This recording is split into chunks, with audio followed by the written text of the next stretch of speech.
من یشاء بغیر حساب، اللہ تعالیٰ جس کو چاہتے ہیں بغیر حساب کے رزق عطا فرماتے ہیں۔ ایمان والوں کا ذکر کیا، اللہ سے ڈرنے والوں کا ذکر کیا، اور کفار کا ذکر کیا کہ جو اپنی دنیا جو سمجھتے ہیں کہ ان کی دنیا کی زندگی بڑی سجا اور سنوار دی گئی ہے، اور وہ اللہ والوں کا، ایمان والوں کا مذاق اڑاتے ہیں۔ واللہ یرزق من یشاء بغیر حساب، اللہ نے یہ نہیں کہا کہ ہم مومن میں سے جس کو چاہتے ہیں یا کافر میں سے جس کو چاہتے ہیں بے حساب رزق عطا فرماتے ہیں۔ ان جنرل اللہ نے ایک اسٹیٹمنٹ دی، واللہ یرزق من یشاء بغیر حساب، اللہ تعالیٰ جس کو چاہتا ہے بغیر حساب کے، یعنی فراواں رزق عطا فرماتا ہے۔ دنیا کا رزق، دنیا میں رزق کی زیادتی کامیابی کا معیار نہیں ہے۔ کسی پر رزق کی فراوانی یعنی زیادتی نہ تو اس کے مقبول ہونے کی دلیل ہے، نہ اللہ کے پاس باکمال ہونے کی علامت ہے۔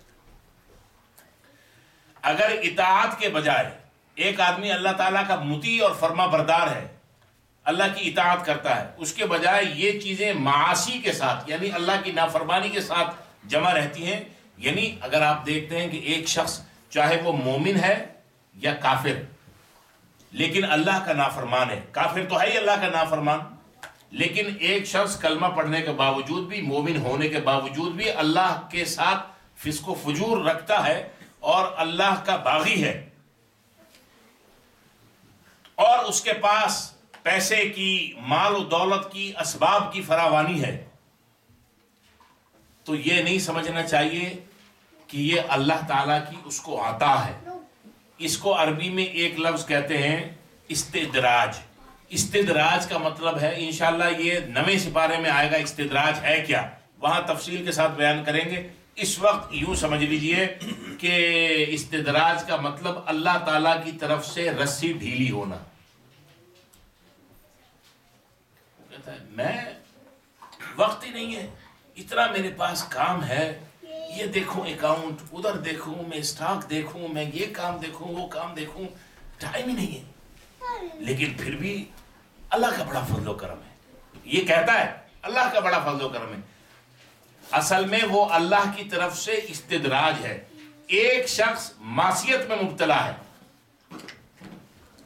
کھلم کھلا اللہ کے احکام کی نافرمانی کر رہا ہے، نہ اس کو نماز کا پتہ ہے، نہ اس کو روزے کی فکر ہے، باوجود بے شمار اسباب ہونے کے نہ وہ کبھی عمرے کے لیے جاتا ہے، نہ اس کو حج کی فکر ہے، نہ اس کو یہ فکر ہے کہ بھئی محتاجوں اور غریبوں کا اس کے مال کے اندر کیا حق ہے، نہ اس کو اللہ کے گھر کی تعمیر کی فکر ہے، اور وہ یہ کہتا ہے جی مال اور اسباب میرے پاس بہت ہے، اللہ کا بڑا فضل ہے۔ تو یہ اس لفظ کو یاد رکھیں، استدراج ہے، اللہ کی طرف سے رسی ڈھیلی ہونے کی علامت ہے۔ جو نبی پاک صلی اللہ علیہ وسلم کے غریب صحابہ تھے، جیسے حضرت بلال، جیسے حضرت صہیب، جیسے حضرت عمار، جیسے حضرت مقداد، اور اسی ابو ذر غفاری رضوان اللہ علیہ مجمعین، یہ وہ صحابہ تھے جو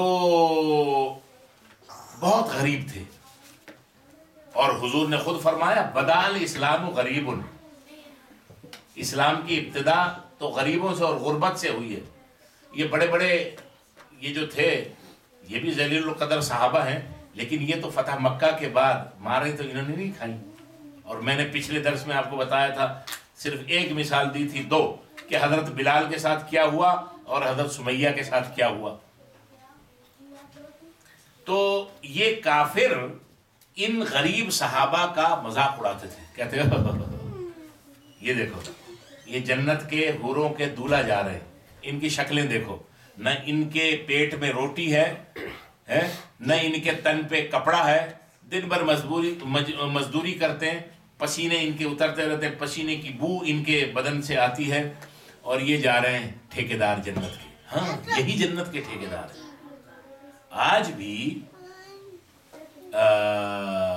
بعض ایسے حضرات کہ جو اپنے مال اور دولت اور اقتدار کے زوم اور گھمنڈ اور غرور اور تکبر کے اندر مبتلا ہیں، وہ بھی اللہ والوں کو یا نیک لوگوں کو، دینداروں کو دیکھ کے وہ یہ کہتے ہیں مذاق اڑاتے ہیں ان کو کیا ملا، وہ دن رات یہ ٹھوکے مارتا رہتا ہے، سجدے کرتا رہتا ہے، اس کے پلے ہے کیا ہے؟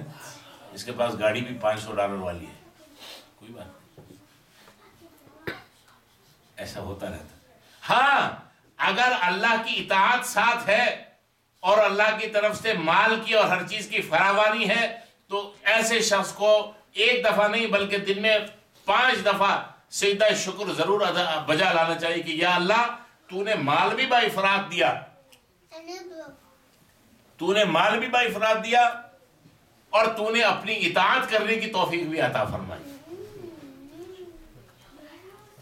کیونکہ بعض لوگ جو ہیں، لوگوں کی چند اقسام ہیں، بعض ایسے ہیں جو یہاں بھی مزے میں وہاں بھی مزے میں۔ اللہ تعالی ہم کو ان میں سے بنا دے جو یہاں بھی مزے میں وہاں بھی مزے۔ آمین کہتے ہیں بھئی اللہ سے مانگنا ہے تو اللہ کی شان کے مطابق یا اللہ یہاں بھی عطا فرما بے شمار اور وہاں بھی عطا فرما۔ ایک تو یہ ہوگا جو یہاں بھی مزے میں وہاں بھی مزے میں۔ دوسری قسم جو یہاں مزے میں وہاں فیلئر، اللہ ایسا بھی نہ بنائے۔ اور بعض ایسے کہ جو یہاں مصیبت میں لیکن وہاں آرام سے، یہاں فیلئر ہیں لیکن وہاں پاس ہے۔ ہم تو کہتے ہیں اللہ ان میں سے بھی نہ بنائے، ہم امتحان میں پاس نہیں ہو سکتے۔ اور بعض ایسے ہیں جو یہاں بھی فیل اور وہاں بھی فیل، تو اللہ ہم سب کو ان میں سے بنائے جو یہاں بھی آرام سے اور وہاں بھی آرام سے۔ جب اللہ سے مانگنا ہے تو ایسے ہی مانگنا ہے۔ اللہ سے اصل میں مانگنے کا بھی طریقہ ہے، یا اللہ اگر تو چاہتا ہے تو مجھے دے دے، نہیں چاہتا تو کوئی میرے اوپر زور شور نہیں ہے۔ نہیں، اللہ سے انشاءاللہ جہاں مقام آئے گا وہاں اس کو بیان کریں گے کہ اللہ کے ساتھ مانگا کیسے جاتا ہے، اللہ کے خزانوں پہ ڈاکے کیسے ڈالے جاتے ہیں، اس کا طریقہ بھی بتایا جائے گا۔ واللہ یرزق من یشاء بغیر حساب، اللہ تعالی جس کے لیے چاہتا ہے اس کو بغیر حساب کتاب کے عطا فرما دیتا ہے۔ تو مومن کا صرف اس کی کم حیثیت ہونے کی وجہ سے مذاق نہیں اڑانا چاہیے۔ ایک حضرت علی رضی اللہ عنہ فرماتے ہیں کہ جو شخص کسی مومن مرد اور عورت کی فقر و فاقے کی وجہ سے یا اس کے پاس مال و اسباب کی کمی کی وجہ سے اس کو ذلیل اور حقیر سمجھتا ہے، اللہ تعالیٰ قیامت کے دن اس کو سب کے سامنے ذلیل اور رسوا کریں گے۔ مزید حضرت علی رضی اللہ عنہ نے فرمایا کہ جو شخص کسی مسلمان مرد عورت پر بہتان باندھتا ہے یا جھوٹا الزام یا عیب لگاتا ہے، اللہ تعالیٰ روز حشر اس کو آگ کے ٹیلے پہ کھڑا کریں گے اور اللہ تبارک و تعالیٰ اس سے فرمائیں گے کہ اب جو تم نے دنیا کے اندر اس پہ عیب لگایا تھا، بکواس کی تھی، اب اس کی تکذیب کرو، اپنی بات کو جھٹلاؤ اور ایکسکیوز کرو۔ اللہ تعالیٰ ہم سب کو محفوظ فرمائے۔ کان الناس امتا واحدہ، کان الناس امتا واحدہ، لوگ سب ایک تھے، تمام لوگ ایک امت تھے۔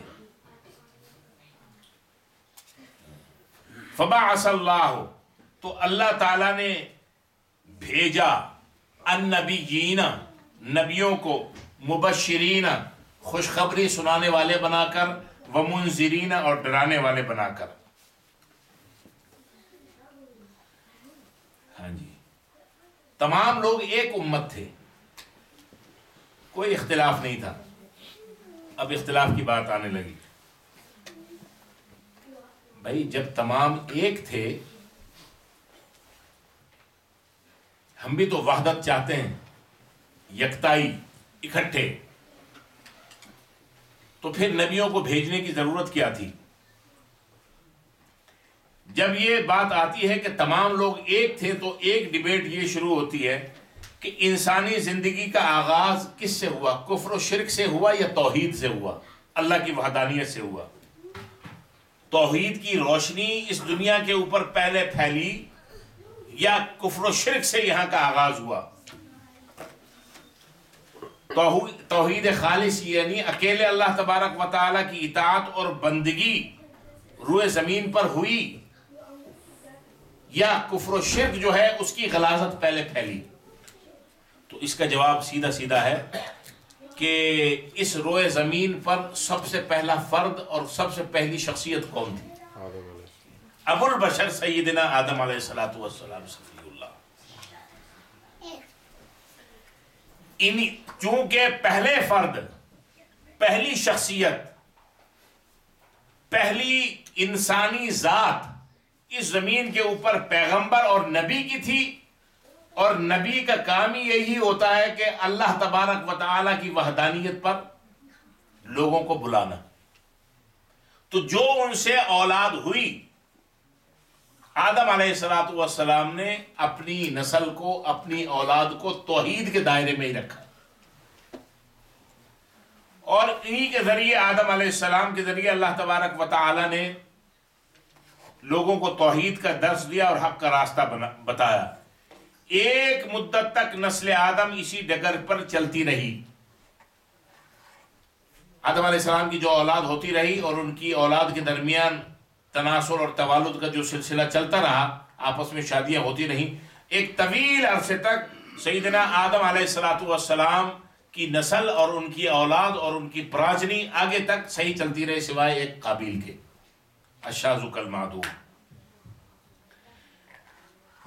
ایک طویل عرصہ اسی طرح گزرا، پھر لوگوں نے نت نئے راستے نکال لیے اور مختلف طریقے ایجاد کر لیے، اور اپنے اپنے منافع اور اپنے اپنے فوائد کی دوڑ شروع ہو گئی۔ جب لوگوں نے اپنے اپنے راستے نکال لیے تو اللہ تبارک و تعالی نے پھر ان کی درستی اور احوال کے لیے انبیاء علیہ السلام کو بھیجا۔ ایک ہی تھے، جب بڑھتے گئے تو پھر آگے ایک وقت، ایک پوائنٹ ایسا آیا کہ اس جگہ پہ آ کے بگاڑ پیدا ہونا شروع ہو گیا۔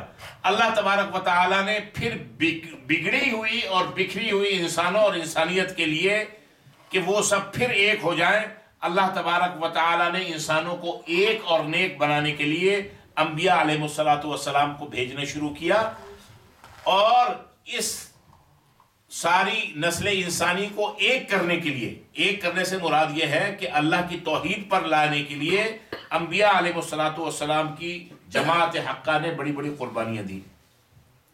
اب امت کا لفظ کیا ہے؟ کان الناس امتا واحدہ۔ امام راغب اصفہانی رحمۃ اللہ علیہ مفردات القرآن میں فرماتے ہیں کہ امت ہر ایسی جماعت کو کہا جاتا ہے جس میں کسی طرح کی وحدانیت، وحدت اور رابطہ ہو، خواہ یہ وحدت عقائد اور نظریات کی بنیاد پہ ہو، ملکی یا علاقائی بنیاد پہ ہو، رنگ و نسل یا زبان کی وجہ سے ہو۔ جس بنیاد پہ بھی لوگ اکٹھے ہوں گے وہ امت کہلائیں گے۔ اب یہ قرآن کی آیت کے اندر یہ جو لفظ آیا ہے کان الناس امتا واحدہ، اب یہاں پر لفظ امت جو ہے وہ کن معنی میں آیا ہے؟ آیا رنگ و نسل کی بنیاد پہ، وطن کی بنیاد پہ؟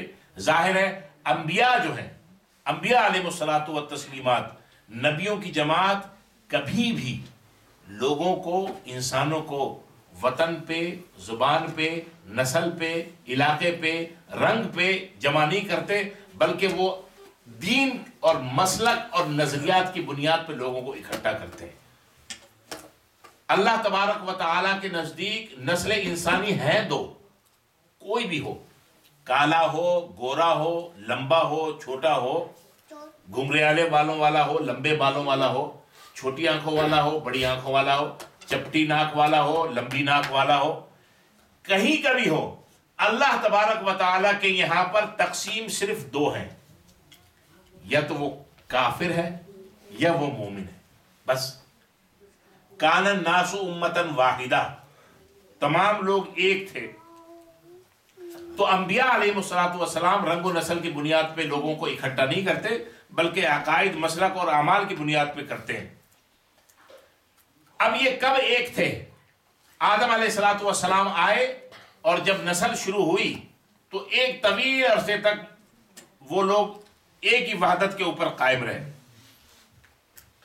حضرت ابن عباس رضی اللہ عنہ فرماتے ہیں کہ آدم علیہ السلام اور حوا جب زمین پہ آئے اور جب وہ ملے تو سوائے قابیل کے ساری نسل آدم اسی راستے کے اوپر تھی. کان الناس امۃ واحدہ تھی. اور کب تک گئی؟ حضرت ادریس علیہ السلام کے زمانے تک. حضرت آدم اور حضرت ادریس علیہ السلام کے درمیان فاصلہ ہے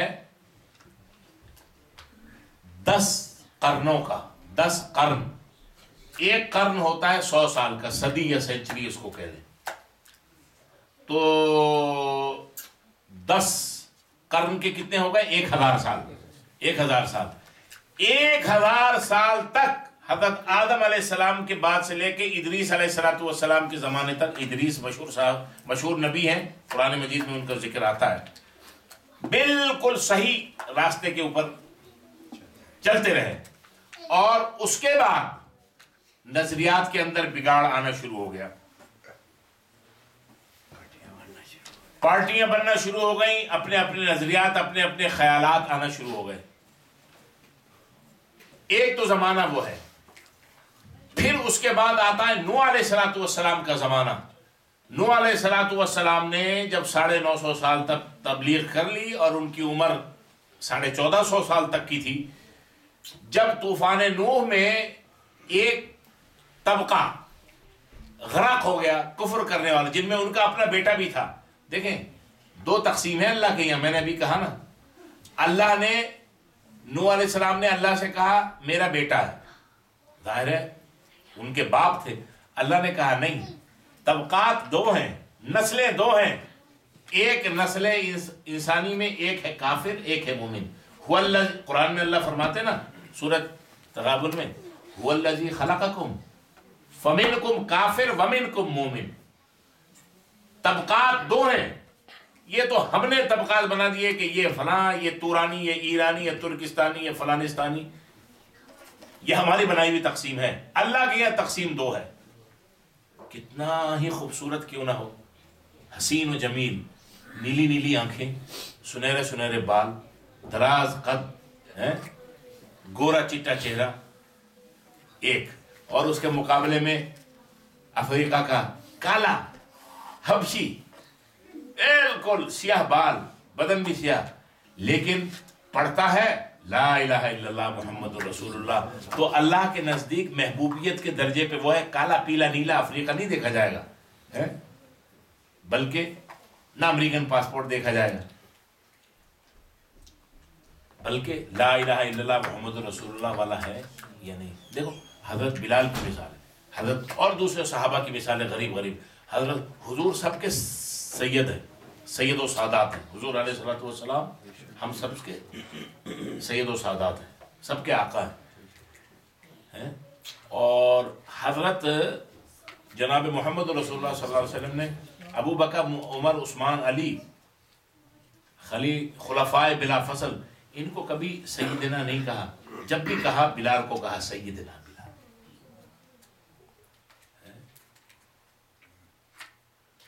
حضرت عمر بڑے طاقتور، بڑے تگڑے تھے. حضرت عمر کی اپنی فضیلتیں ہیں، لیکن حضرت بلال کو حضور نے فرمایا تیرے قدموں کی چاپ میں نے معراج میں بھی سنی تھی جنت میں. بتانے کا مقصد یہ ہے کہ اللہ کے یہاں تقسیم صرف 2 ہی ہیں. تو نوح علیہ السلام کے طوفان میں جب کفار غرق ہو گئے، اگرچہ کم لوگ تھے، ان کے بعد جو نسل آگے تک چلی اس کو امت وحدت کہا گیا. اور اس کے بعد اللہ تبارک و تعالیٰ نے اسی امت وحدت کو قائم رکھنے کے لیے انبیاء اور رسول کا سلسلہ جاری رکھا. اور جناب محمد رسول اللہ صلی اللہ علیہ وسلم سے پہلے حضرت ابراہیم علیہ السلام کے بعد بھی کم و بیش 1500 سال تک یہی امت وحدت قائم رہی. اس کے بعد پھر لوگ جو ہیں تفرقے کے اندر اور مختلف اپنے اپنے جو فوائد اور اپنے ان کو حاصل کرنے تھے، اس وجہ سے ذاتی اغراض اور مقاصد کی وجہ سے لوگوں نے اس کے اندر ٹکڑیاں بنانی شروع کر دی اور اپنے فوائد حاصل کرنے شروع کر دیے. لیکن بت پرستی حضرت اسماعیل علیہ السلام کے بعد ایک طویل زمانے تک نہیں آئی تھی. بت پرستی آئی ایک شخص عمر ابن لحی ایک شخص تھا اس کی وجہ سے. تو امتن واحدتن کا، امتن واحدہ کا جو سلسلہ ہے وہ اللہ تبارک و تعالی نے انبیاء علیہ الصلوۃ والسلام کو کے ذریعے قائم رکھا، اور اس امت وحدت کو قائم کرنے کے لیے سب سے نبی قیامت تک کے قائم کرنے کے لیے نبی آخر الزمان جناب محمد رسول اللہ صلی اللہ علیہ وسلم تشریف لائے. اب یہ میرے اور آپ کے امت مسلمہ کے ہر فرد کی یہ ذمہ داری، اجتماعی اور انفرادی ذمہ داری ہے کہ اس وحدت کو قائم کرنے کے لیے جو شخص جتنی کوشش کر سکتا ہے کرے. ایک بات اور یاد رکھنا چاہیے کہ اختلاف قائم کرنا بہت آسان ہے، اور متحد رکھنے کے لیے، وحدت امت کے لیے محنت کی ضرورت پڑتی ہے. جس طرح کسی باغ کو آباد رکھنے کے لیے آپ کو اس کے لیے اس میں پانی بھی دیں، صفائی بھی کریں، کانٹے اور اس کا گاربیج نکالتے رہیں، برباد کرنے کے لیے آپ کو زیادہ محنت کی ضرورت نہیں. محنت چھوڑ دیں. ہمیشہ یاد رکھیں اختلاف ذرا سی بات پہ ہوگا، وحدت دیر میں قائم ہوگی، اس کے لیے جدوجہد کرنی پڑے گی. اور اس بات کو مسلمان خوب اچھی طرح سمجھتا ہے لیکن عمل کرنے کی کوشش نہیں کرتا. ہر جگہ وحدت پہ اور اتحاد کے اوپر تقریریں ہو رہی ہیں، کانفرنس ہو رہا ہے، سیمینار ہو رہا ہے اپنی اپنی سطح پہ، لیکن اس کے لیے عملی طور پہ علامہ اقبال نے کہا بتانے رنگ و بو کو چھوڑ کر محفل میں گم ہو جا. بتانے رنگ و بو کو چھوڑ کر محفل میں گم ہو جا، نہ تو رانی رہے باقی، نہ ایرانی نہ افغانی. بس ایک محمدی، لا الہ الا اللہ محمد رسول اللہ. اللہ تعالی ہم سب کو عمل کی توفیق عطا فرمائے.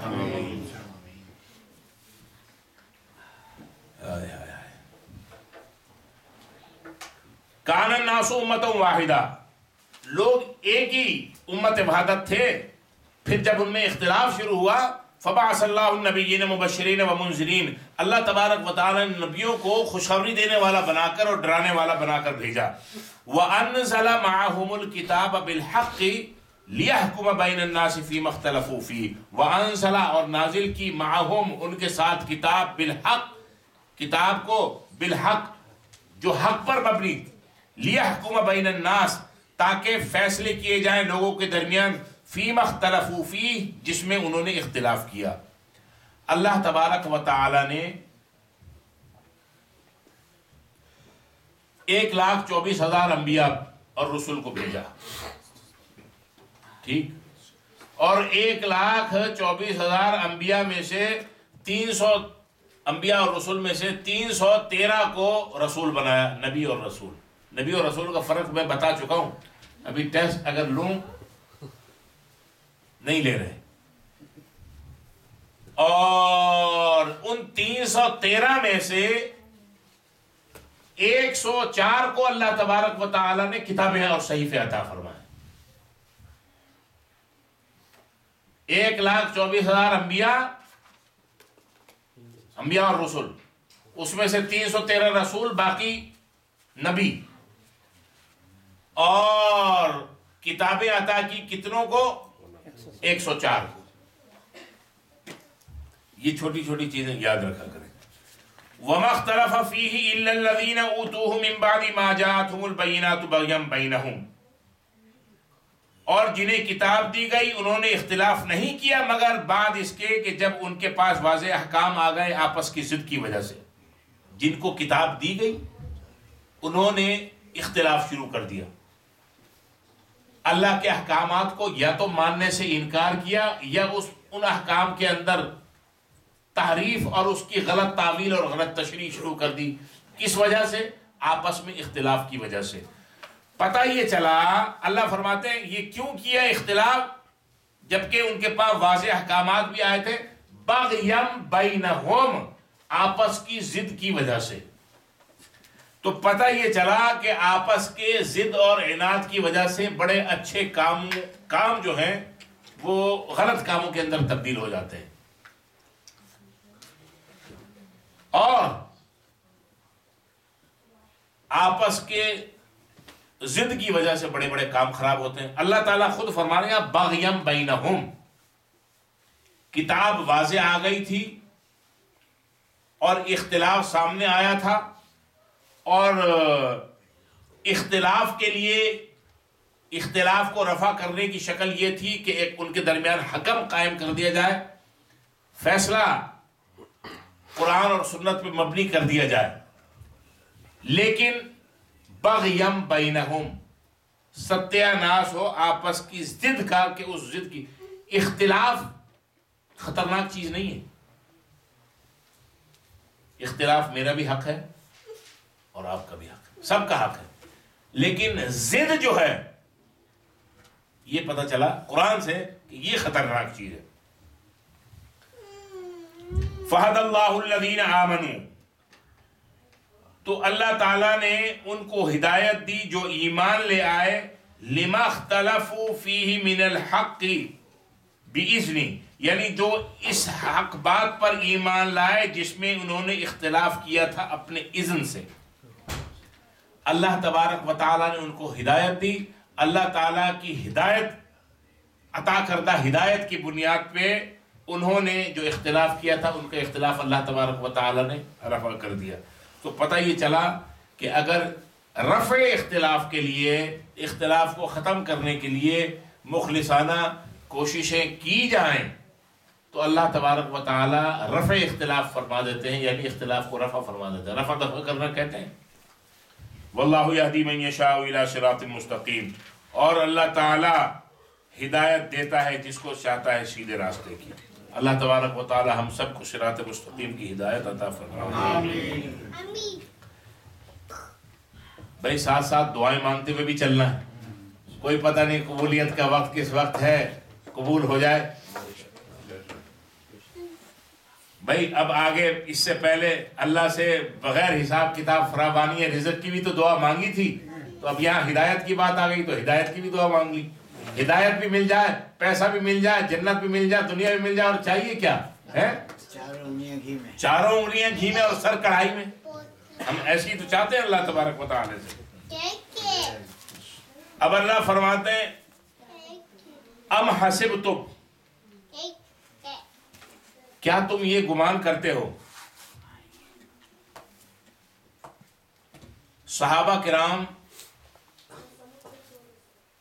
نے جب نبی پاک صلی اللہ علیہ وسلم کی دعوت کے اوپر لبیک کہا تو بڑی تکلیفوں سے گزرنا پڑا، ایسی تکالیف سے ان کو گزرنا پڑا کہ ان کی چیخیں نکل گئی، اور حکم بھی یہ تھا کہ اگر کوئی تمہیں مارے اس کو جواب میں مارنا نہیں ہے بلکہ ظلم و ستم سہنا ہے۔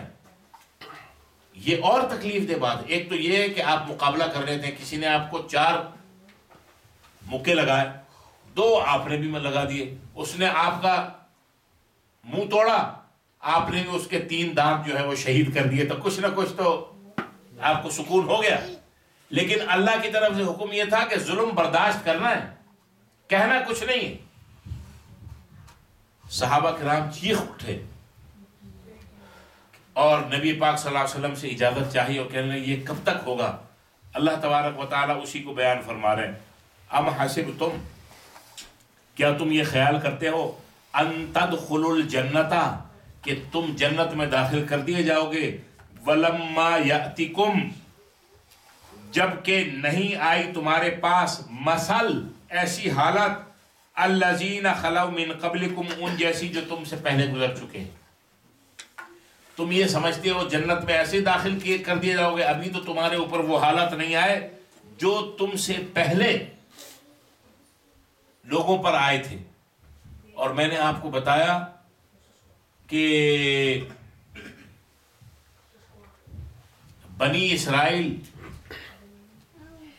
کی طرف اللہ تبارک و تعالی نے 10,000 سے زیادہ پیغمبر بھیجے، اور جن میں 4,000 سے زائد اس طرح ذبح ہوئے جس طرح گائے اور بھینس اور بکرا ذبح ہوتا ہے، ان کو پکڑ کے، یعنی ان کی گردن پہ چھریاں چلائی گئی۔ اللہ تبارک و تعالیٰ فرماتے ہیں تم یہ سمجھتے ہو کہ تم جنت میں ایسے داخل ہو جاؤ گے، ابھی تمہارے اوپر وہ حالات نہیں آئے جو تم سے پہلے لوگوں کے اوپر گزر چکے ہیں۔ مستہم، ان کو پہنچ گئی تھی، الباسا، سختی، وضراء، اور بہت تکلیف، وزلزلوا، اور وہ جھنجھوڑ دیے گئے تھے، ہلا دیے گئے تھے. حتی یقول الرسول والذین آمنوا معہ، یہاں تک کہ رسول اور ان کے اوپر جو ایمان لائے تھے ان کے ساتھ تھے وہ کہنے لگے متی نصر اللہ، کب اللہ کی مدد آئے گی. الا ان نصر اللہ قریب، الا یاد رکھو، ان نصر اللہ قریب، اللہ کی مدد قریب ہی ہے، اللہ کی مدد آیا چاہتی ہے. ایک دفعہ اگر تکلیف کے آثار ہو جائیں، اس کا مطلب یہ نہیں کہ وہ تکلیف ہمیشہ، وہ پریشانی ہمیشہ رہے گی. ایک شخص کسی وجہ سے، جاب مثال، اب آپ آج کے زمانے کی زندہ مثال لیں، جاب، ہم تو سب کے لیے جمعرات کو دعا مانگتے ہیں، اللہ تعالیٰ سبوں کی جابوں میں استحکام عطا فرما، کاروبار والوں کے کاروبار میں استحکام اور برکت عطا فرما، اور بیماروں کو شفائے کاملہ عاجلہ مستمرہ نصیب فرما، ٹوٹے ہوئے دلوں کی جوڑ عطا فرما. ساری دعائیں چلتی رہتی ہیں.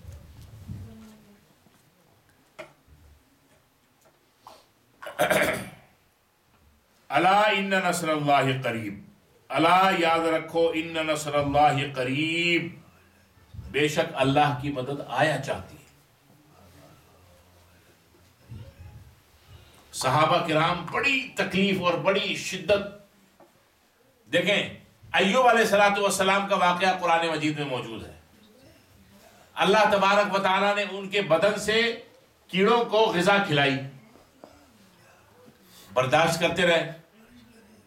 پھر ایک دن چلا اٹھے، رب انی مسنی الضر وانت ارحم الراحمین، اللہ تکلیف بہت پہنچ گئی. اللہ نے کہا ٹھیک ہے،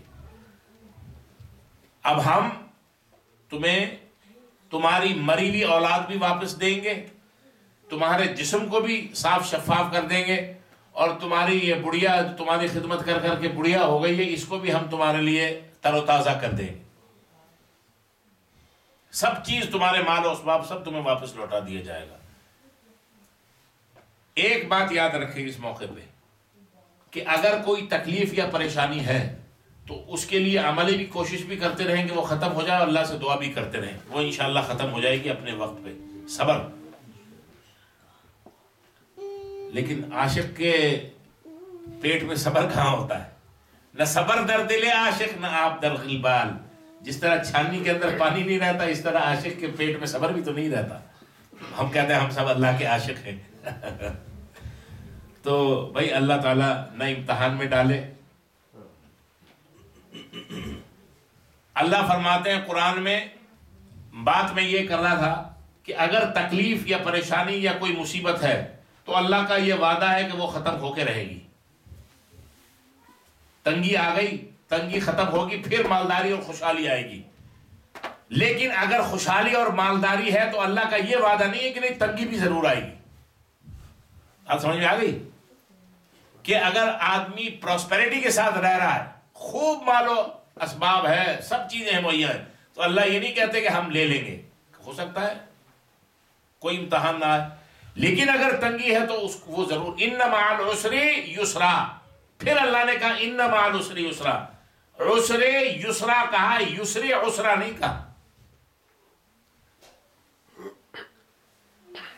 یسألونک، آپ سے پوچھتے ہیں، ماذا ينفقون. یسألونک کی بھی عجیب کہانی ہے.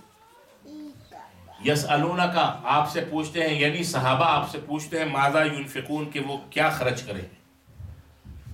نبی علیہ السلام کا صحابہ کرام ادب اتنا کرتے تھے کہ قرآن مجید میں تقریباً 17 جگہ آیا ہے یسألونک، اور جس میں سے 13 وہ جگہ مقامات ہیں کہ جو صحابہ نے پوچھا ہے، باقی دوسروں نے پوچھا ہے. یعنی آپ سے سوال بھی ڈر ڈر کے کرتے تھے کہیں کوئی گستاخی اور بے ادبی نہ ہو جائے. ظاہر ہے صحابہ نے سارا علم نبی علیہ السلام سے سیکھا ہے، اور سوال کو حضور نے نصف العلم کہا ہے، آدھا علم کہا ہے. لیکن اس وقت بات ہو رہی ہے صحابہ کرام کا نبی کے لیے ادب اور احترام.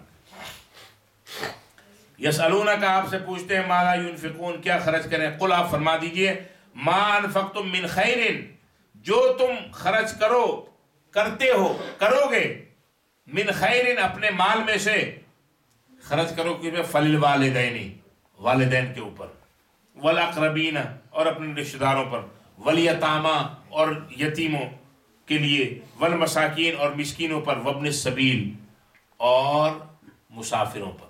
وابن السبیل کا بعض جگہ ترجمہ طالب علم کا، یعنی اللہ کے راستے میں جو نکلتے ہیں طلب علم کے لیے، علم دین حاصل کرنے کے لیے، وابن السبیل سے وہ بھی مراد ہے۔ بعض اوقات انسان اللہ کے راستے میں خرچ تو کرتا ہے، لیکن جو اس کے ناک کے نیچے ہوتے ہیں ان کو بھول جاتا ہے۔ اور بعض اوقات یہ ہوتا ہے، یہ ہمارے سے مراد یہ ہے کہ انسانوں کا ایک مزاج اور کمزوری ہے کہ دوسرے کو دے دوں گا، اپنوں کو نہیں دوں گا۔ یہ بڑے، جب مجھے ضرورت پیش آئی تھی، جب میں امریکہ آ رہا تھا، تو میں نے ان سے کہا کہ مجھے $2000 ادھار دے دو، جا کے تمہیں بھیج دوں گا۔ نہیں، تمہارا امریکہ میں کیا کام، تم یہی رہو۔ اس نے مجھے کہا اب یہ تکلیف میں ہے، اس کی لڑکی کی شادی ہے، نہیں ہو اس کی شادی، ایسی پڑی رہے، اس کو ایک پیسہ بھی نہیں بھیجنا۔ اللہ فرماتا نہیں، یہ مزاج، یہ سوچ اچھی نہیں ہے۔ قُلْ مَا أَنفَقْتُم مِّنْ خَيْرٍ فَلِلْوَالِدَيْنِ وَالْأَقْرَبِينَ وَالْيَتَامَىٰ وَالْمَسَاكِينِ وَابْنِ السَّبِيلِ، والدین، رشتہ دار، یتیموں، مسکینوں، مسافروں، ان سب کے اوپر اگر یہ ضرورت مند ہے تو ان کے اوپر تم خرچ کرو اپنے مال میں سے۔ وَمَا تَفْعَلُوا مِنْ خَيْرٍ فَإِنَّ اللَّهَ بِهِ عَلِيمٌ۔ وَمَا تَفْعَلُوا مِنْ خَيْرٍ، اور جو کام تم کرو گے بھلائی میں سے، یعنی جو خرچ کرو گے تم اپنے مال میں سے، فَإِنَّ اللَّهَ بِهِ عَلِيمٌ، اللہ تعالیٰ اس کو خوب جاننے والا ہے۔ تو یسألونک ماذا ينفقون جو ہے نا، اور اس کا جواب جو ہے قُلْ مَا أَنفَقْتُم، اس میں 3 باتیں ہیں، کیا خرچ کریں، کن پر خرچ کریں، کب خرچ کریں۔ فرمایا مال خرچ کرو، اپنوں پہ اور دوسروں پہ، سب پہ خرچ کرو، اور جو ضرورت مند ہو ان پر خرچ کرو۔ یہ نہیں کہ خود ہی 72 انچ کا ٹی وی لیے جا رہا ہے، گھر کے اندر نئے نئے صوفے پوائے جا رہا ہے، اور جناب علی نئے نئے کارپیٹ لگائے جا رہا ہے، اور جناب نئی نئی سینریز دیواروں پہ جو ہے نا ٹھکائے جا رہا ہے، لیکن نہ رشتہ داروں کی فکر ہے، نہ مساکین کی فکر ہے، نہ یتامہ کی فکر ہے۔ میری طرف کیا ہے، میری کون فکر کرتا ہے، میری فکر کرنے کے لیے اللہ کافی ہے، ہم تو اسی پرانے تنخواہ پہ کام کر رہے ہیں، میری طرف کیا دیکھتے ہیں۔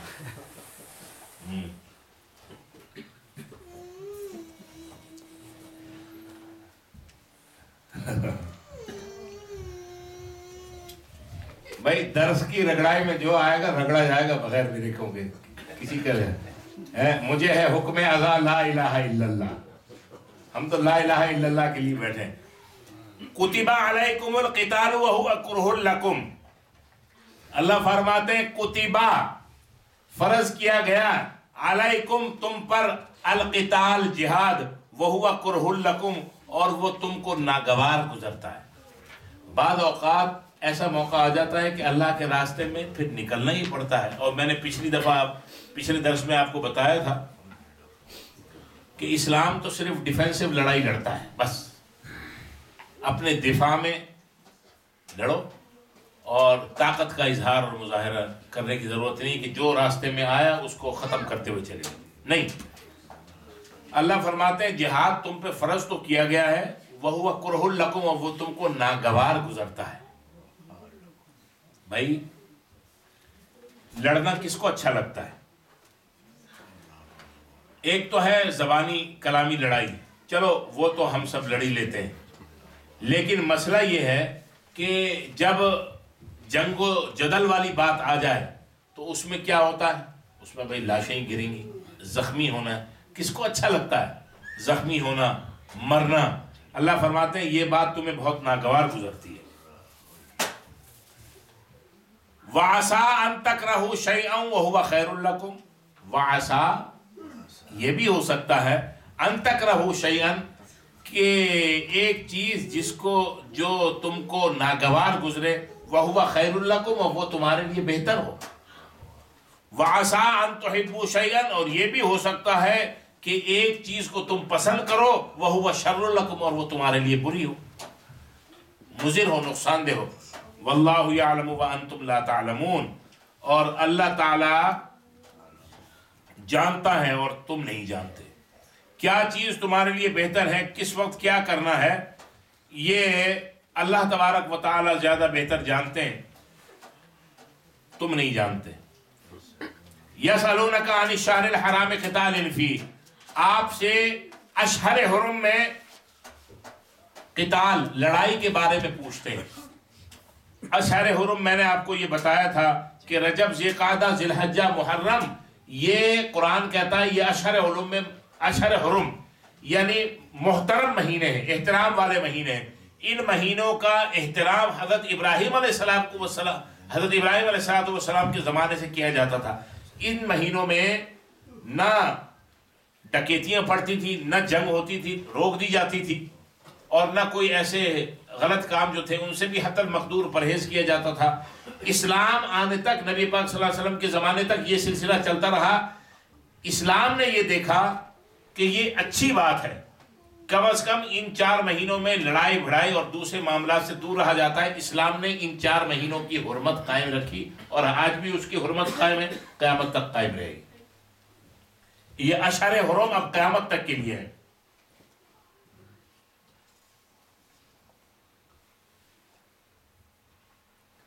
قل، آپ فرما دیجئے، قتال فیہ کبیر، اس میں قتال کرنا بہت بڑا گناہ ہے.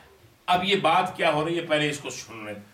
حرمت والے مہینے رجب، ذوالقعدہ، ذی الحجہ اور محرم کے، ان میں لڑائی ناجائز تھی. نبی پاک صلی اللہ علیہ وسلم نے غزوہ بدر سے پہلے حضرت عبداللہ ابن جحش رضی اللہ تعالیٰ عنہ، ایک صحابی ہیں، ان کی سربراہی میں کفار کے ایک تجارتی قافلے کو پکڑنے کے لیے ایک جماعت کو بھیجا اور کہا پکڑ کے لانا ہے، لڑائی نہیں کرنی. ایک خط دیا اور کہا یہ بند خط ہے، 2 دن مسلسل چلتے رہو، اس کے بعد اس خط کو کھولنا اور پڑھنا اور جو اس میں لکھا ہے اس کے مطابق عمل کرنا. وہ نکلے، اللہ کے نبی نے ان کو رخصت کیا، 2 دن مسلسل چلے.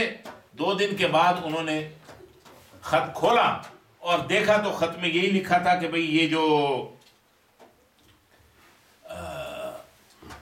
قافلہ جا رہا ہے اس کو پکڑنا ہے اور کچھ نہیں کرنا، اور لے کے آنا ہے، ان کے مال و اسباب کو کچھ ہاتھ واتھ نہیں لگانا.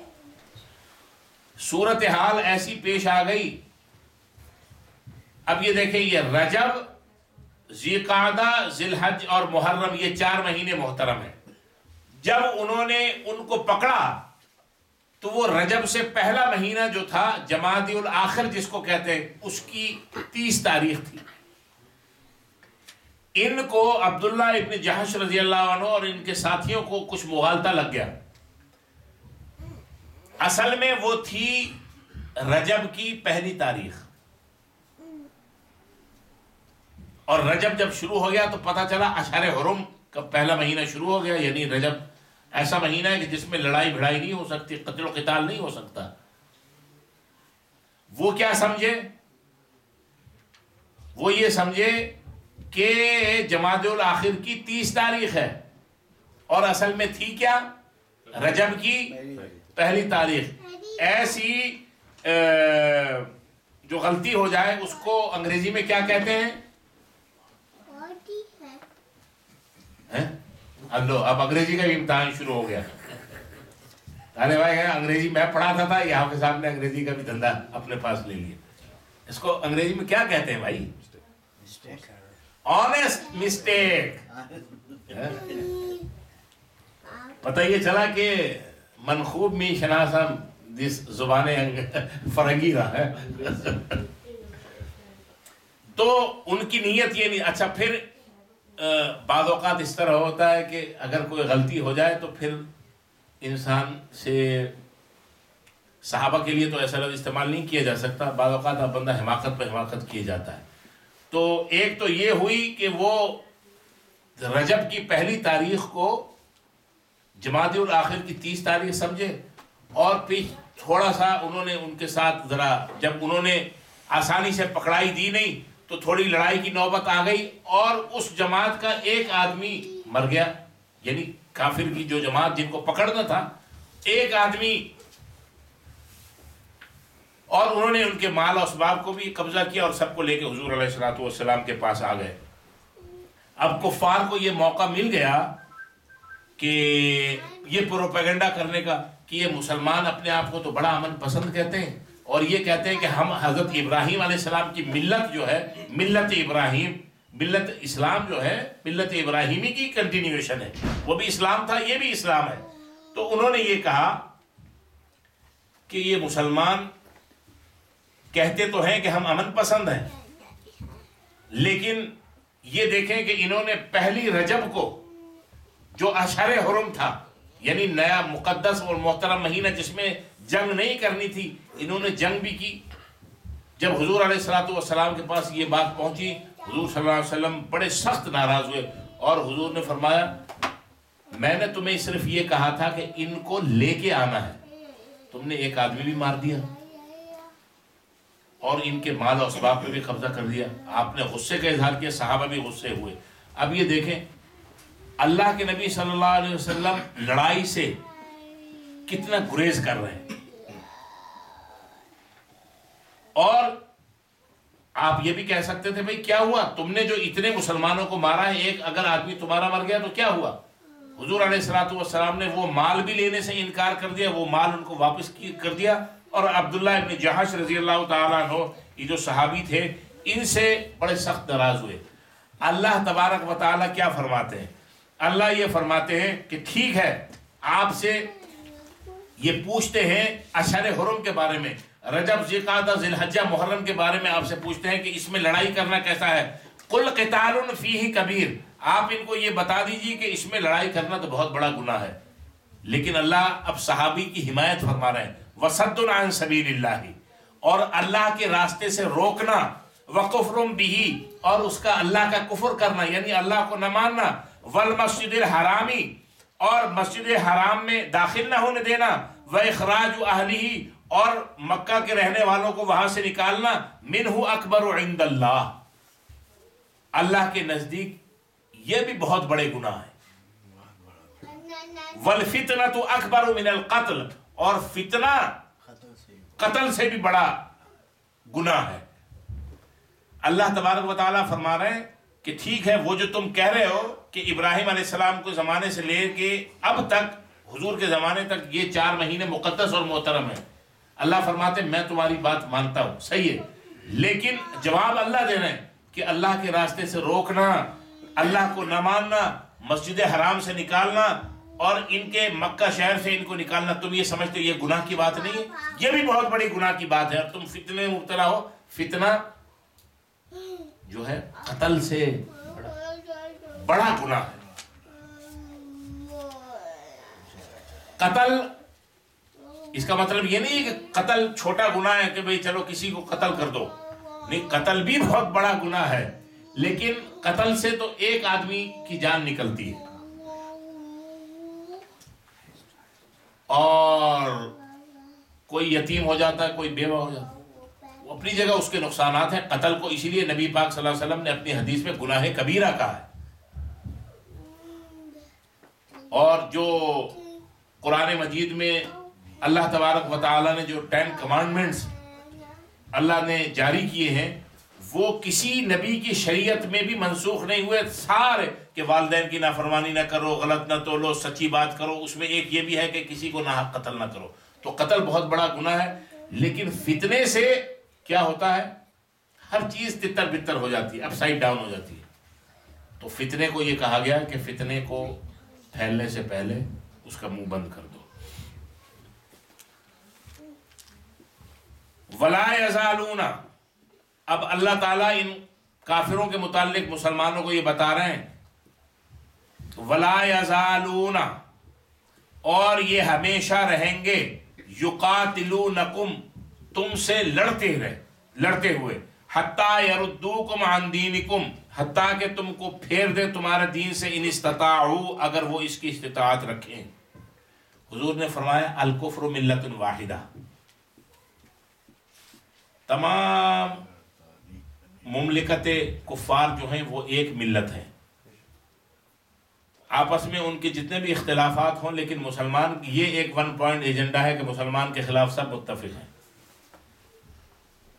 اللہ فرماتے ہیں کافر ہمیشہ یہ چاہتے ہیں تم سے لڑنا، اور اس وقت تک لڑنا چاہتے ہیں کہ وہ اگر اس کی طاقت رکھتے ہیں کہ تم کو تمہارے دین سے پھیر دیں تو وہ تمہارے دین سے پھیر کے رہیں گے۔ یہ سیدھا سیدھا جبھی تو آپ کی دیکھیں کہ جو بڑی طاقتیں ہیں آج کی مسلمان ممالک کے، کہتے ہیں کہ کبھی آپ یہ کیا پڑھا رہے ہیں، یہ چینج کریں، جو چاہے پڑھائے، یہ چیزیں آپ کی صحیح نہیں ہیں، یہ چیزیں آپ کی غلط ہیں۔ اور سورہ بقرہ میں آپ پڑھ کے آئے وَلَن تَرْضَىٰ عَنْكَ الْيَهُودُ وَلَا النَّصَارَىٰ حَتَّىٰ تَتَّبِعَ مِلَّتَهُمْ، یہودی اور عیسائی آپ سے اس وقت تک ہرگز راضی اور خوش نہیں ہوں گے جب تک آپ ان کی ملت کی پوری اتباع نہ کریں۔ وہ کہتے ہیں کہ جی ہم بھی خنزیر کھاتے ہیں، آپ بھی کھائیں، ہماری عورتیں ننگی پھرتی ہیں، وہ کہتے ہیں جی آپ بھی ننگی پھرنے دو، ان کو جو ہے بند کر کے نہ رکھو، یہ تو ویمن رائٹس کے خلاف ہے۔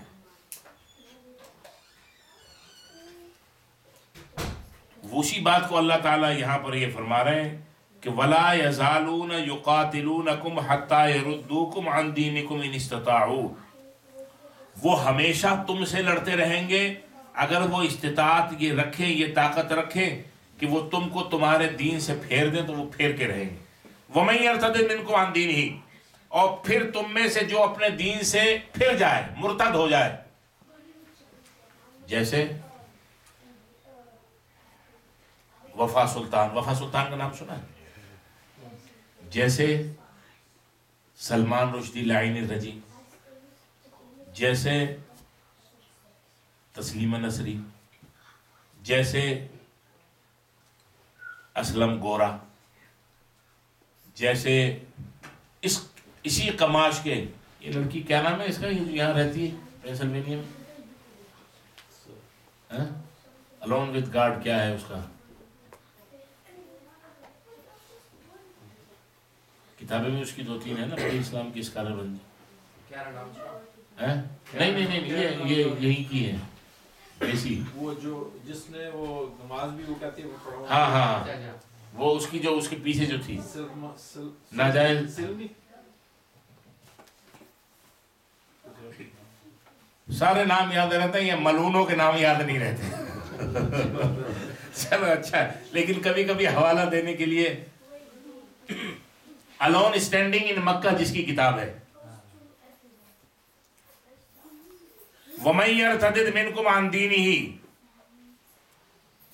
پھر تم میں سے کوئی اگر اپنے دین سے پھر جائے یعنی مرتد ہو جائے، فَيَمُتْ، اور پھر وہ اسی حالت میں مر جائے، وَهُوَ كَافِرٌ، تو وہ کافر ہے، فَأُولَٰئِكَ حَبِطَتْ أَعْمَالُهُمْ فِي الدُّنْيَا وَالْآخِرَةِ، اس کے اعمال دنیا اور آخرت میں غارت ہو گئے، أُولَٰئِكَ أَصْحَابُ النَّارِ، وہ لوگ جہنم والے ہیں، ہم فیہا خالدون، اور اس میں ہمیشہ ہمیشہ رہیں گے۔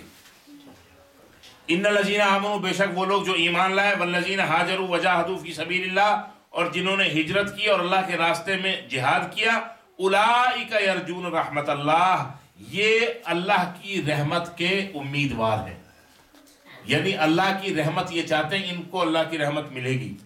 واللہ غفور الرحیم، اور یہ اللہ تعالیٰ مغفرت فرمانے والا، رحم کرنے والا ہے۔ جہاں بھی قرآن میں قتال یا جہاد استعمال ہوا ہے، پچھلے درس میں میں نے آپ کو بتایا تھا، اسلام یہ نہیں کہتا کہ لڑاؤ اور مار دو، نہیں، اسلام ہمیشہ محتاط لڑائی لڑنے کے لیے حکم دیتا ہے۔ باقی اس سے آگے بڑھ کے جو اسلام کی باؤنڈری کراس کرے اس کا اسلام سے کوئی تعلق نہیں، چاہے وہ اسلام کے نام پہ لڑتا پھرتا ہے۔ اسرا نعمانی، جی بالکل ٹھیک۔ اسلام یہ کہتا ہے لڑنا کیسے ہے، اگر لڑائی کی اول تو سب سے پہلی بات یہ لڑائی سے پرہیز کیا جائے، اگر لڑائی کی نوبت آ بھی جائے تو بوڑھوں کو نہ مارا جائے، عورتوں کو نہ مارا جائے، بچوں پہ ہاتھ نہ اٹھایا جائے، کھیتیاں نہ جلائی جائیں، درخت نہ کاٹے جائیں، مکان نہ تباہ کیے جائیں، اور ایون اگر جوان وہ بھی اگر سامنے نہیں آ رہے الگ ہیں تو ان کے اوپر بھی ہاتھ نہ اٹھائے۔ یہ ہے اسلام کی لڑائی اصل، جو آپ سے لڑے آمنے سامنے بس اسی سے لڑو۔ جہاد کا تصور یہ ہے، جو میڈیا کے ذریعے غلط پروپیگنڈا جہاد کے متعلق کرتے وہ بھی غلط ہے، اور جو اسلام کے ٹھیکیدار اسلام کے نام پہ جو جہادی بنتے ہیں وہ بھی جہنم کے ایندھن ہیں۔ جہاد کی یہ ڈیفینیشن ہے۔ یسألونک عن الخمر والمیسر، یسألونک آپ سے پوچھتے ہیں، عن الخمر شراب کے بارے میں، والمیسر اور جوئے کے بارے میں۔ ہاں جی، قل آپ فرما دیجئے، فیہما اسم کبیر، اس میں یعنی اس شراب میں بہت بڑا گناہ ہے۔ بہت سے لوگ یہ کہتے ہیں بھئی قرآن میں شراب کے حرام ہونے کا حکم کہاں ہے، ذرا وہ تو دکھا دو۔ یہ اکثر لوگ یہ سوال کرتے ہیں۔ قرآن کہہ رہا ہے گناہ کبیرہ، اس سے زیادہ اور کیا چاہیے؟ وَمَنَافِعُ لِلنَّاسِ، اور قرآن یہ کہہ رہا ہے کہ اس شراب اور جوئے میں اسم کبیر بڑا گناہ ہے، وَمَنَافِعُ لِلنَّاسِ اور لوگوں کے لیے کچھ منافع، کچھ فائدے کی بات بھی ہے۔ فائدے کی بات تو ہے، دیکھو جوئے کے ذریعے بعض اوقات ایزی منی انسان کو حاصل ہو جاتی ہے۔ $1 کا کھیلا اور 300 ملین آ گئے، یا چلو کم کر لو 50 ملین آ گئے، 10 ملین آ گئے، 25، اس کو کہتے ہیں ایزی منی۔ اسلام میں ایزی منی کا تصور ہے نہیں، جوئے کا کوئی تصور نہیں ہے۔ اور شراب جو ہے اس میں بھی کہتے ہیں کہ جی وہ جو 99 سینٹ کی ایک بوتل آ جاتی ہے وہ $3 کی بک جاتی ہے، تو $2 اور 1 سینٹ کا فائدہ ہوا ایک بوتل پہ ہے 200%۔ تو قرآن یہ کہہ رہا ہے تم 200% آج بتا رہے ہو، میں 1400 سال تمہیں بتا رہا ہوں، وَمَنَافِعُ لِلنَّاسِ فائدہ بھی ہے، وَإِسْمُهُمَا أَكْبَرُ مِن نَفْعِهِمَا لیکن اس کا گناہ اس کے نفع سے زیادہ ہے، گناہ زیادہ ہے۔ شراب اور جوا یہ دو ایسی چیزیں تھیں کہ جس طرح آج اس معاشرے کی گھٹی کے اندر پڑی ہوئی ہیں، اسی طرح اس معاشرے کے اندر بھی جاہلیت کے زمانے میں ان کی، اور ان دو چیزوں سے ہٹانا بڑا مشکل کام تھا۔ جب کسی لعنت سے چھڑانا ہو تو آپ ایک دم اگر اس کو کہیں گے کہ یہ چھوڑ دو، وہ کبھی نہیں چھوڑے گا، وہ اپنے باپ کے بھی حکم نہیں مانے گا۔ مثال کے طور پہ ایک شخص نماز سے بڑا دور ہے، آپ نے کہا 5 وقت مسجد میں آؤ نہیں تو جہنم میں جلو گا، اس نے کہا ٹھیک ہے، جہنم کا ٹھیکہ اگر تمہارے پاس ہے تو ٹھیک ہے، میں جہنم ہی صحیح۔ آپ کو ایسا نہیں کرنا، بلکہ اس کو کہا بھائی ایک وقت کے لیے تشریف لائیے، ہاں آہستہ آہستہ، حکم فرض ہے 5 وقت آنا چاہیے، لیکن ایک شخص جو 10-20 سال سے چھوڑے ہوئے، آپ کو حکمت کے ساتھ اس کو دین کے راستے کی طرف پیار اور محبت کے ساتھ لے کے آنا ہے۔ قرآن مجید نے ہو سکتا یہ تھا کہ اگر ایک دم شراب حرام کر دی جاتی تو وہ شاید نہ مانتے، کیونکہ ان کی وہ نسل در نسل ان کی گھٹی میں صحابہ کرام جو اسلام لے آئے تھے وہ بھی چونکہ شراب کے حرام ہونے کا حکم نہیں تھا تو وہ نماز بھی پڑھتے تھے، نیک کام بھی کرتے تھے، شراب بھی پیتے تھے۔ اللہ کی ایک آیت نازل ہوئی سورہ نحل میں، وَمِن ثَمَرَاتِ النَّخِيلِ وَالْأَعْنَابِ تَتَّخِذُونَ مِنْهُ سَكَرًا وَرِزْقًا حَسَنًا کہ اللہ تعالیٰ نے تمہیں انگور اور کھجور دیے، رزقاً حسنا بہترین رزق، یعنی تم کھاتے بھی ہو۔ بھئی انگور اور کھجور جو کھائے گا آپ خود اندازہ لگائیں اس کی صحت کیا ہوگی، اور اس کو وہ فروخت کر کے اس سے مال بھی کماتے تھے۔ تو اللہ فرماتے ہیں ہم نے تمہیں رزق کے طور پہ، رزق حسنہ کے طور پہ 2 چیزیں دی، کھجور اور انگور، تم نے اس سے فائدہ بھی اٹھایا اور نشے والی چیز بھی بنا لی۔ اب جب یہ آیت نازل ہوئی اس میں یہ حکم نہیں ہے کہ شراب حرام ہے، صرف یہ ہے وَمِن ثَمَرَاتِ النَّخِيلِ وَالْأَعْنَابِ تَتَّخِذُونَ مِنْهُ سَكَرًا وَرِزْقًا حَسَنًا. کھجور اور انگور اللہ نے تمہیں دیے، تم نے رزق حسنہ بھی بنا لیا، شراب بھی بنا لی. جو عقل والے تھے، انٹلیکچول لیول جن کا ہائی تھا صحابہ میں، وہ اس آیت کو پڑھ کے ہی پیچھے ہٹ گئے. کہا اور یہ سوچا کہ یہ چیز اچھی نہیں ہے، اس لیے اللہ فرماتے ہیں کہ تم نے ایسا کام بھی کر لیا. ایک لیول. دوسرا،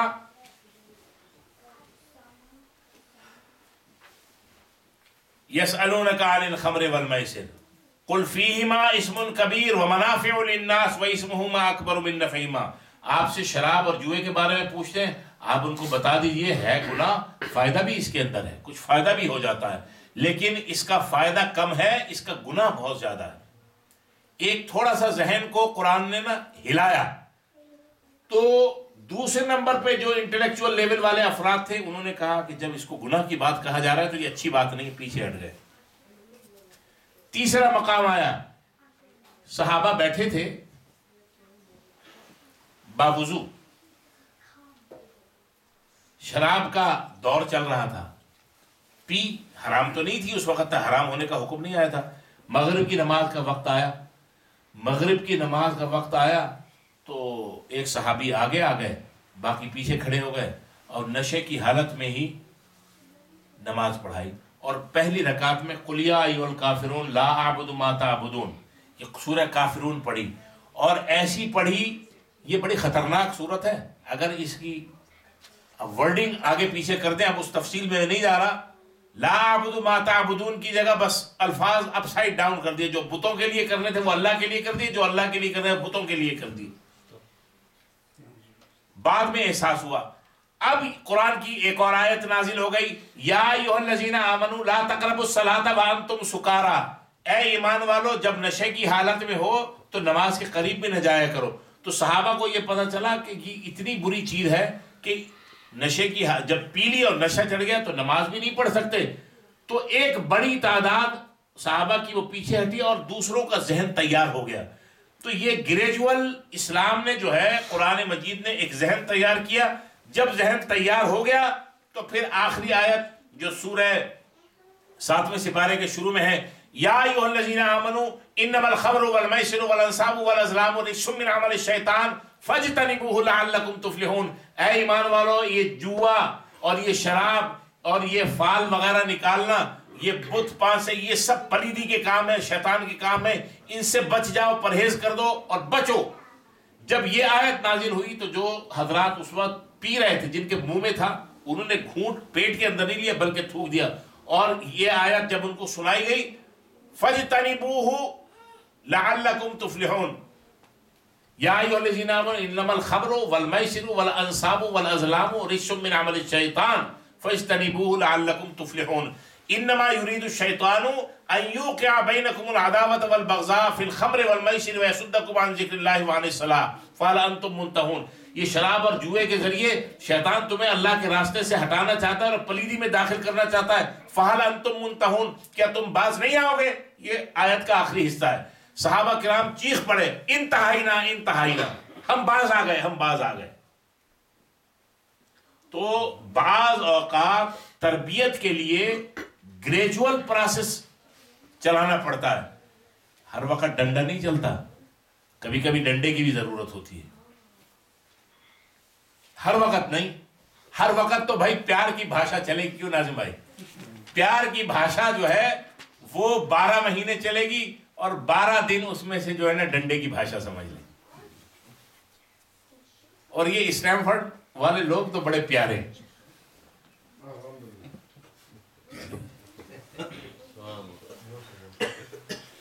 ایسے اچھے لوگ ہیں کہ بس کیا بتاؤں. جس میں ایسے ایسے پیارے لوگ ہوں تو ان سے پھر یہ چاہتا ہے دل کے ہر وقت پیار کی بات ہی کی جائے. یسألونک عن الخمر والمیسر، آپ سے شراب اور جوئے کے بارے میں پوچھتے ہیں. قل، آپ فرما دیجیے، فیہما اسم کبیر، اس میں بڑا گناہ ہے، ومنافع للناس، لوگوں کے لیے فائدے کی بات بھی ہے، واسمہما اکبر من نفعہما، اور اس کا گناہ اس کے نفع سے زیادہ ہے. شراب پینے سے عقل اور ہوش حواس انسان کے جو ہے وہ چھپ جاتے ہیں. اور خمر جو ہے اس میں یہ نہیں کہ شراب، ہر وہ چیز جس سے نشہ آ جائے، گانجا، ہیروئن، چرس، اوپیم اور جتنے بھی ٹھرے مرے جتنے بھی ہیں وہ سب اسی کے زمرے میں یہ خمر کے آ جاتے ہیں. ہر وہ چیز وہ خمر کے اندر شامل ہے جس کو پینے کے بعد نشہ چڑھے اور انسان اول فول بکنے لگے، پاگل ہونے لگے. اور ایک اصول بتا دیا، دیکھیے نشے آور چیز کے متعلق حضور نے ایک حدیث میں سیدھا اصول بتا دیا ہے. وہ اصول بڑا اہم ہے.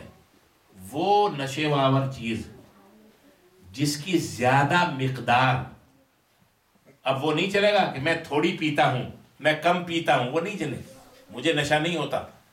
وہ نشے آور چیز جس کی زیادہ مقدار سے نشہ چڑھ جائے اس کی تھوڑی مقدار بھی حرام ہے. بس وہ نشے آور چیز جس کی زیادہ مقدار آپ کو سرور اور مستی کی کیفیت میں ڈال دے اس کی تھوڑی مقدار جو ہے وہ بھی حرام ہے. یہ اصول ہے.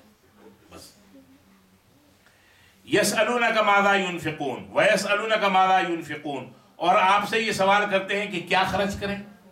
قل، آپ فرما دیجئے، العفو، زائد الضرورت، ضرورت سے زیادہ جو بھی ہو دے دو اللہ کے راستے میں. کذالک یبین اللہ لکم الآیات لعلکم تتفکرون، اسی طرح اللہ تعالیٰ تمہارے لیے اپنی آیتیں بیان فرماتا ہے تاکہ تم غور و فکر کرو. فی الدنیا والآخرہ، دنیا میں بھی اور آخرت میں بھی. دنیا اور آخرت دونوں جگہ کی کامیابی کے لیے اللہ تبارک و تعالیٰ کی جو آیات ہیں ان کے اندر غور و فکر اور تدبر کرنا پڑے گا. وَيَسْأَلُونَكَ عَنِ الْيَتَامَى، اور آپ سے پوچھتے ہیں یتیموں کے بارے میں. قل، آپ فرما دیجئے، اصلاح لہم خیر، ان کے لیے اصلاح بہتر ہے. وَإِن تُخَالِطُوهُمْ، یعنی ان کے مال کی اصلاح تمہارے لیے بہتر ہے. وَإِن تُخَالِطُوهُمْ فَإِخْوَانُكُمْ، اگر تم ان کے مال کو باہم ملا لو تو وہ تمہارے بھائی ہیں. اصل میں نبی پاک صلی اللہ علیہ وسلم کے زمانے میں یتیموں کے مال کے بارے میں ایک رویہ تو یہ تھا کہ یتیموں کا مال ہڑپ کر جاتے تھے. ایک تو یہ تھا رویہ، اور دوسرا رویہ یہ تھا کہ اتنی احتیاط کرتے تھے کہ اس سے اپنی جان مصیبت میں اور ہلاکت میں پڑ جاتی تھی. بھائی اگر یتیم ایک یا دو سرپرستی میں ہیں، اب ان کے لیے کھانا الگ پک رہا ہے کہ جی ہم ان کے کھانے میں شریک نہیں ہوں گے. اب کھانا بچ گیا، ان کا کھانا کوئی نہیں کھا رہا ہے، وہ کھانا ضائع ہو رہا ہے، سڑ رہا ہے. اس قسم کے معاملات بہت نبی پاک صلی اللہ علیہ وسلم کے سامنے آئے. اللہ تبارک و تعالی نے آیت نازل فرما دی کہ وہ یتیم تمہارے بھائی ہیں، تم ان کے مال کو آپس میں ملا سکتے ہو بشرطے کہ تمہاری نیت کوئی چیٹنگ کی نہ ہو. تم ان کا مال ہڑپ کرنا نہیں چاہ رہے، لیکن اب الگ الگ کھانا پکے گا تو گھر والی کو تکلیف ہوگی.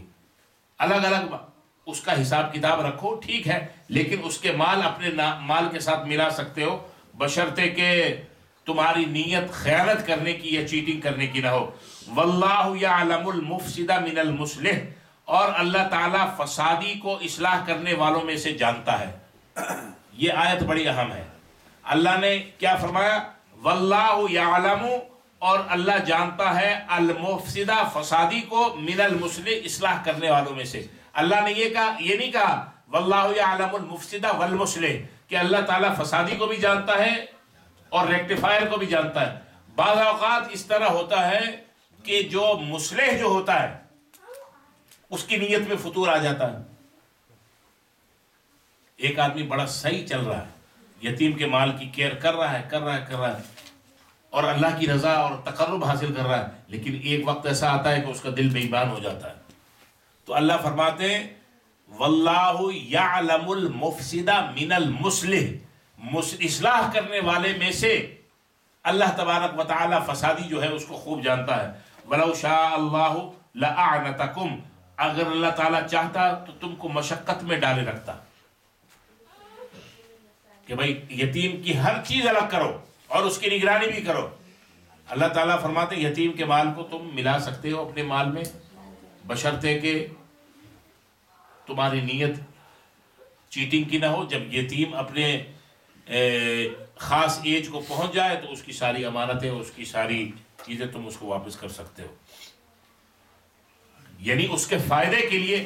یتیم کا مال ہے $1,00,000۔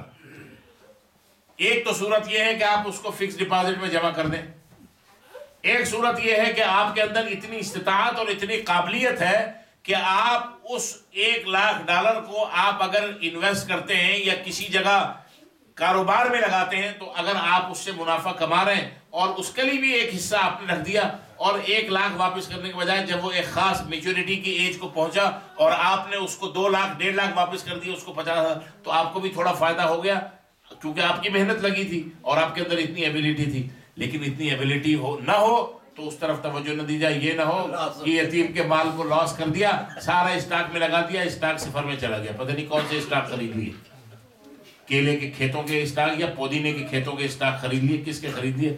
یتیم کے مال بھی گیا اور اپنا جو تھا تھوڑا بہت وہ بھی ختم سب، اور یتیم بھی بھوکا بیٹھا ہے، خود بھی یتیم بن کے بیٹھے ہیں۔ ایسا اسمارٹنیس نہ دکھائے۔ اللہ تعالیٰ فرماتے ہیں ان اللہ عزیز الحکیم، بے شک اللہ تعالیٰ عزیز یعنی مکمل اقتدار کا مالک ہے، حکیم حکمت والا ہے۔ وَلَا تَنْكِحُوا الْمُشْرِكَاتِ حَتَّى يُؤْمِنْ، اللہ فرماتے ہیں وَلَا تَنْكِحُوا الْمُشْرِكَاتِ، مشرک عورتوں سے نکاح نہ کرنا اس وقت تک حتیٰ یؤمن، جب تک وہ ایمان نہ لے آئے۔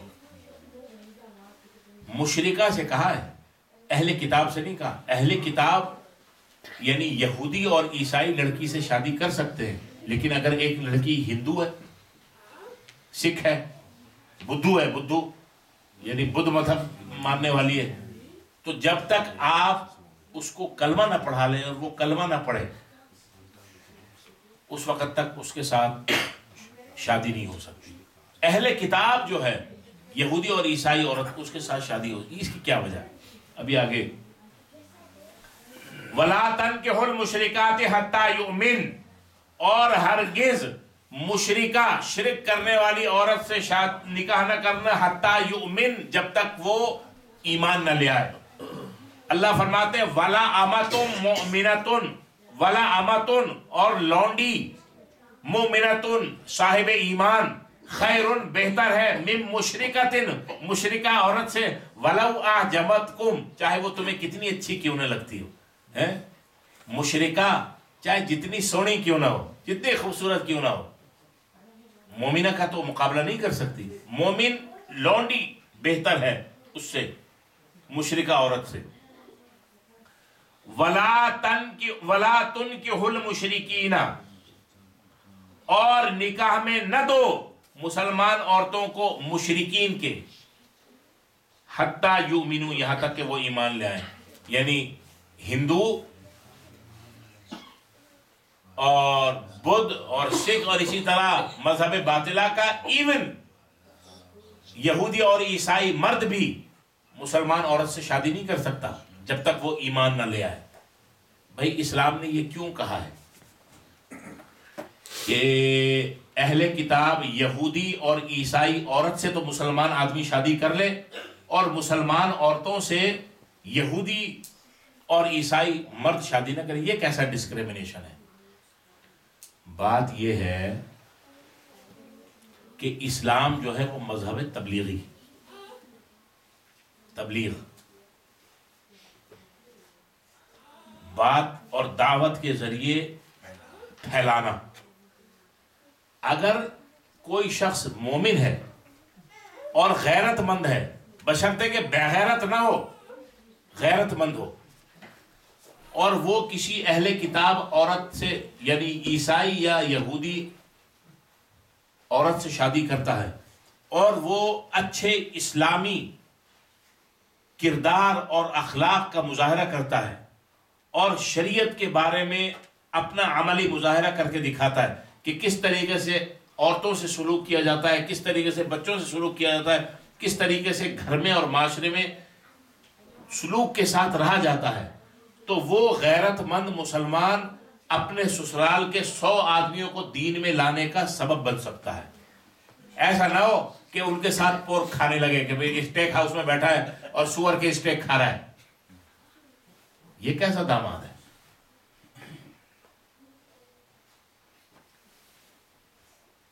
بھائی اگر اس کی ساس کرسچن ہے، یہ یہودیہ ہے، جب وہ اپنے داماد کے کردار اور اخلاق کو دیکھے گی اور پرکھے گی تو وہ ضرور پوچھے گی کہ بھئی یہ مجھے کوئی قرآن کا مطالعہ دو، مجھے کوئی اسلامی کتاب دو تاکہ میں تمہارے مذہب کے بارے میں، اور آہستہ آہستہ تبلیغ کا کام کیے جائے کہ جی یہ جو ٹی وی یہ بتاتا ہے یہ بالکل غلط ہے، یہ ون وے ٹریفک چلا رہا ہے. یہ میں آپ کے سامنے موجود ہوں، میرا آپ کی بیٹی کے ساتھ کیا سلوک ہے، آپ کے ساتھ کیسا میں محبت کا اور اخلاق اور احترام کا مظاہرہ کرتا ہوں، اپنے دیگر جو سسرالی رشتہ دار ہیں ان کے ساتھ میرا کیسا رویہ ہے. تو وہ شخص اپنے اخلاق اور کردار اور اعمال کی وجہ سے ان کو دین میں لانے کا سبب بن سکتا ہے، اور ایسا ہوا ہے. اور میں نے آپ کو بتایا تھا سورہ مائدہ میں پچھلی دفعہ کہ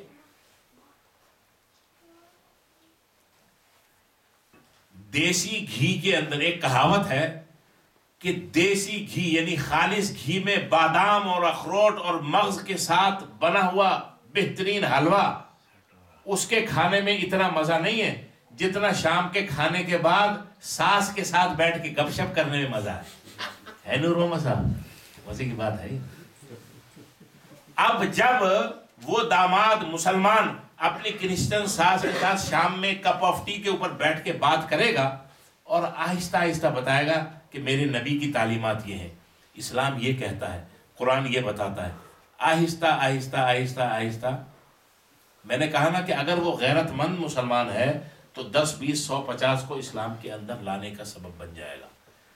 اور کسی کو کوئی تکلیف نہیں ہے. اگر موسیٰ کو ماننے والی وہ عورت ہے تو ہم تو موسیٰ علیہ الصلوۃ والسلام کا ذکر 50 مرتبہ قرآن میں پڑھتے ہیں، ان پہ ایمان لائے بغیر ہمارا ایمان مکمل نہیں ہوتا. عیسائی اگر وہ عورت ہے تو عیسیٰ علیہ الصلوۃ والسلام کو اولو العزم من الرسل مانے بغیر ہمارا ایمان مکمل نہیں ہوتا. میں نے جمعے میں بھی آپ کو بتایا تھا. تو ہماری طرف سے یعنی مسلمان داماد کی طرف سے اس کے سسرال کے لیے ٹھنڈی ہوائیں جا رہی ہیں، چاہے وہ موسیٰ والا ہو یا عیسیٰ والا ہو. اگر ہم نے اپنی لڑکی دے دی، مسلمان لڑکی اگر کسی یہودی یا عیسائی کی چلی گئی، وہ تو اس کو تانے دے دے کے مار دیں گے، تمہارے نبی ایسے، تمہارے نبی ایسے، محمد ایسا ہے، ایسا ہے ایسا، تمہارے نبی ایسے، کیونکہ وہ تو اس نبی کو مان نہیں رہے. تو ہمیں اپنی مسلمان لڑکی کو تانے سے اور زندہ مرنے سے بچانا ہے. بھائی محمد صلی اللہ علیہ وسلم کو رسالت کو تسلیم کر لو، 100 مسلمان لڑکیوں سے شادی کر لو، کوئی حرج کی بات نہیں. لیکن پڑھ کے لا الہ الا اللہ محمد رسول اللہ آگے تو آؤ.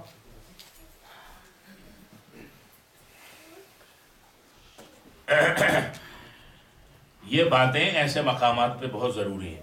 وَلَا تُنْكِحُوا الْمُشْرِكِينَ حَتَّى يُؤْمِنُوا، اور نکاح میں نہ دو مسلمان عورتوں کو حَتَّى يُؤْمِنُوا، جب تک کہ وہ ایمان نہ لائیں. وَلَا عَبْدٌ مُؤْمِنٌ، اور مومن غلام خیرٌ. گیا علی حسین، اس کو پھر چینج کر دیں، بس 1 2 آیت پڑھ کے. وَلَا عَبْدٌ مُؤْمِنٌ، اور مومن غلام خیرٌ بہتر ہے من مشرک، مشرک آدمی سے. ایک آدمی غلام ہے، مومن ہے، اس کی شادی مومنہ عورت کے ساتھ ہونی چاہیے، کسی خوبصورت یا اچھے لمبے چوڑے مشرک سے نہیں ہونی چاہیے. وَلَوْ أَعْجَبَكُمْ، چاہے وہ تمہیں کتنا ہی اچھا لگے. یہ دین کی باتیں ہمیں اپنے گھر میں پھیلانی پڑیں گی. لڑکیاں اسکول جا رہی ہیں، لڑکیاں ہماری مسلمان کمیونٹی کی کالج جا رہی ہیں، لڑکیاں ہمارے مسلمان کمیونٹی کی یونیورسٹی جا رہی ہیں، اور وہاں پر ظاہر مخلوط تعلیم ہے. اگر یہ سب باتیں ان کے علم میں ہوں گی، ذہن سازی ان کی ہوئی بھی ہوگی، وہ وہاں پر ان کے اثر سے محفوظ رہیں گی. کتنا ضروری ہے قرآن مجید پڑھنا اور سننا سمجھنا.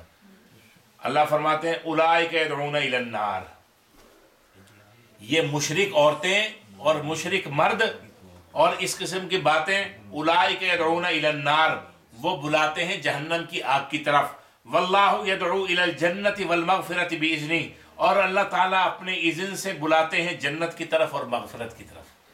اللہ کا بلاوا جنت اور مغفرت کی طرف ہے، اور اللہ کے مخالفین کا بلاوا جہنم کی طرف ہے۔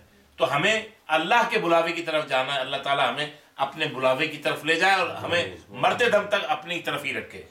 واللہ یدعو الی الجنت والمغفرۃ باذنہ، اور اللہ تعالیٰ بلاتے ہیں جنت اور مغفرت کی طرف اپنے اذن سے، ویبین آیاتہ للناس، اور وہ بیان کرتا ہے اپنی نشانیوں کو لوگوں کے لیے، لعلہم یتذکرون، تاکہ وہ کچھ نصیحت حاصل کریں، عبرت حاصل کریں۔